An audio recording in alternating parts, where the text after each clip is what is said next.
Nah, bro, come on, don't tease me like that. We just talked about the Winnipeg Jets and the Montreal Canadiens yesterday. We talked about the Sean Monahan trade and the draft pick that the Canadiens are not getting because the Jets did not win the gosh darn Stanley Cup this year, which was not surprising, but then again, it still was something worth talking about. But in this video, we are talking about the idea of another Montreal and Winnipeg trade. And this is one of these things that I think, just based off of my very loose understanding of these players, I kind of think the Winnipeg fans are not going to want to hear this. The Canadiens fans, while they might be a little bit hesitant, they might be more okay with this. So I'm seeing more so of a Habs-favored idea. But the source that we are referring to talk about in this video comes to us from, surprise, surprise, a Montreal Canadiens beat writer. It is Arpon Basu on The Athletic. Take a look at this article he had published 3 days ago, Canadiens Off-Season Primer, taking a first step towards opening a competitive window. Link will be in the description if you want to go ahead and read this. Of course, it's The Athletic, so it's paid for material. We're not going to screenshot this article. Instead, we are going over onto Spectre's Hockey from yesterday, May 4th, because Lyle Richardson pretty much summarizes the same things that are talked about in this Basu piece. Now, before we dive into that, I wanted to introduce the subject at hand, because for the Montreal Canadiens, there's been this floating idea that we've talked about in a few videos before, that Kent Hughes might have a very specific kind of trade in mind when thinking about potential additions to the team for next season. Everybody's talking about the Kirby Dach trade. Everybody's talking about the Alex Newhook trade. How 2019 drafted guys who were, 2019, let's just say 23-ish, maybe like 22, 21 years old when they were traded for by the Montreal Canadiens. Kent Hughes has had this pattern of getting guys in this age range who have been kind of struggling or not being given the best role on their current NHL teams. Guys who happen to be highly touted, top-tier prospects who were usually taken in the first round, but who have not really taken the next steps in the eyes of the managements that they are playing for. Twice already, Kent Hughes has taken on these players as revitalization projects, and twice have those acquisitions actually look pretty good when those guys are in the lineup and not injured. Kirby Dach has been improving pretty steadily, but of course he was injured, so we didn't see much of him this year. Alex Newhook, in the limited sample that he was in the NHL lineup, he also looked pretty good. And so with the idea of Kent Hughes trying to build this team for the future, trying to get younger while also having a team that can be competitive now, there is value in thinking about other names in that 20 to 22, 23-year-old age range that could be seen as potential targets. And Arpon Basu goes out there and highlights this in the article on The Athletic. Screenshots are from the Spectre's Hockey piece. Arpon Basu believes the Montreal Canadiens prefer to avoid signing free agents to long-term contracts, at least until they've sorted out those of Caden Gooley, Slavkovsky, and Kirby Dach, and determined how much money will be at their disposal as the salary cap rises. If someone like Jonathan Marchessault from the Vegas Golden Knights were to agree to a 2- or 3-year deal, that's something that Basu believes the Canadiens might consider. Now, pause, we have made a video talking about the Marchessault and Montreal conversation, so you can go ahead and check that one out if you wanted to tickle your fancy there. The Canadiens could consider acquiring a young forward coming off an ELC who their teams might undervalue.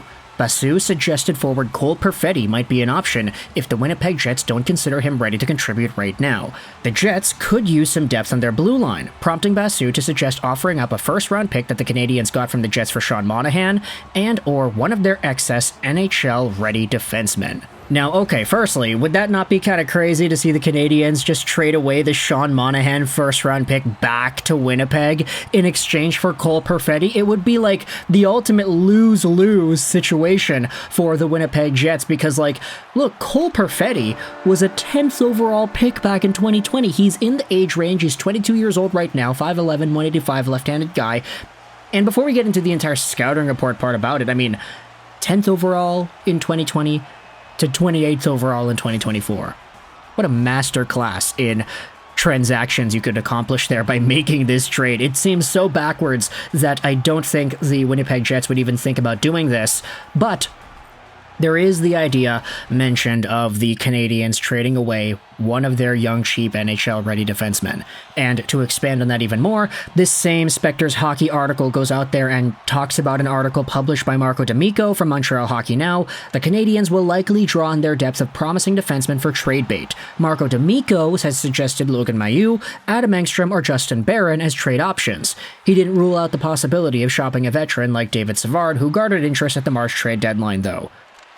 And so with this idea in mind, out of those three that were mentioned, Logan Mailloux, Adam Engstrom, Justin Barron, I honestly think that out of those three, the one with the most value is probably Mailloux. And the reason I say that is because Adam Engstrom has just signed his ELC, and he was playing in Sweden the entire time. I don't really know if he's somebody that NHL teams, or the Winnipeg Jets, would want him in particular, especially if they're trying to make a move where it's like, yeah, we need to get a defenseman now, a young guy to help us out now. Justin Barron has had his ups and downs, but he also was a Colorado prospect who was already going through similar things back when he was there. Like, he was one of those Kirby Dach, Alex Newhook acquisitions, so he kind of doesn't really fit that boat. But Logan Mailloux has been growing on a tremendous rate, honestly. Like, from the draft and his inability to play because of the terrible incident that had occurred, to his time in London last year, to the Laval Rocket this year, to getting 1 point in one game with the NHL team this year, Logan Mailloux's growth has actually been pretty strong. And so, if you wanted to consider him as a potential NHL caliber guy already, I don't necessarily disagree. I can see how, if you wanted to stretch a thing, you could play him in the National Hockey League this upcoming season. But is that enough to get somebody like a Cole Perfetti in a trade? Could Kent Hughes pull off the same Alexander Romanov for Kirby Dach kind of deal and say, hey, we have too many defensemen, like, sorry, Logan Mailloux is a righty, and we do need righties, but with David Reinbacher in the wings, we still have David Savard, we believe in Justin Barron, and there are other guys who could play the right side as well. Because we have all these guys, we just kind of need to shop somebody out. If Logan Mailloux is the right guy, then hey, I'd like to get a Cole Perfetti back. And to y'all Canadiens fans who are like, wait, Lego, why? I thought you were high up on Mailloux compared to before. Yeah, no, I kind of think he's getting a bit better. But Cole Perfetti is a player who I really do believe in. This season he had 38 points in 71 games played. His season actually was better last year, 30 points in 51 games, although this year he did score a lot more goals, which was good to see. Perfetti always stands out to me because when he was in the OHL, this guy was the magic man, pretty much. He was so smart, so incredibly gifted. He was one of the best pure hockey minds in the 2020 draft, and I'll stand by that opinion pretty much till the end of time here, because the way Cole Perfetti was able to visualize and anticipate play in the CHL, there was a world where if he went somewhere in the top 5, breaking into that company with Lafreniere, Byfield, Raymond, Stützle, and who the hell went 5th overall that year? Sanderson, that's who it was. If he had broken into the top 5, I would not have been surprised. If you go over to some of the reports here, I mean, he was ranked 5th overall by Bob McKenzie. He was ranked 5th by HockeyProspect.com. This was a guy who, I'm pretty sure he had the Scholastic Award in his high school as well for getting the highest GPA out of everybody while still being a junior hockey player in the OHL. Like, this was a smart guy.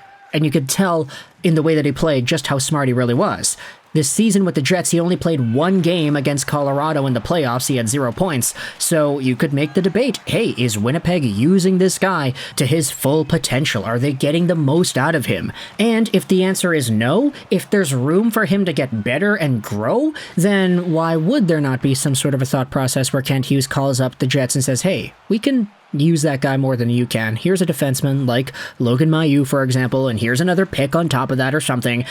Give us that former 10th overall pick who was a top 5 caliber prospect in 2020, and we'll be on our way. Thank you very much. Maybe at this point, Kent Hughes can start collecting the 2020 draft guys like Pokemon cards, and not the 2019 guys like he had done with Dach, Newhook, Caulfield, and maybe Zegras, who really knows. So let me know your thoughts in the comment section below about this entire idea over here. What are your opinions about Cole Perfetti being a potential Montreal Canadiens trade acquisition in exchange for somebody like Logan Mailloux, for example? Do you think this is a good idea? Would you do it if you're a Canadiens fan? Would you do it if you're a Jets fan? Let me know your thoughts in the comment section below. I hope you enjoyed this video. 99 and bye.